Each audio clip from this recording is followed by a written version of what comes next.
Cycle চালানো শিখবে তাই আমি আজও সাইকেলে ঘুরে বেড়াই, শুধু ছলনায় তোমার ছোঁয়া মেলে না। তুমি কবিতাগুলো পড়বে তাই আমি আজও রাত জেগে ছন্দ সাজাই, রাত শেষে শুধু ভোর ফিরে আসে না।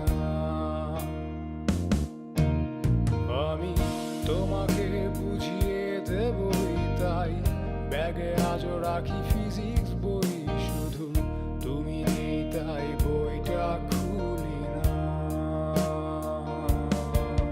তুমি ছুঁড়ে ফেলে দেবে এই ভয়ে আমি সিগারেট আজও লুকিয়ে, শুধু এখন তো কেউ বারণ আর করে না।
চশমাটা খুলে রাখবে তাই আমি আজও ভুল করে পেছনে তাকাই, শুধু কালো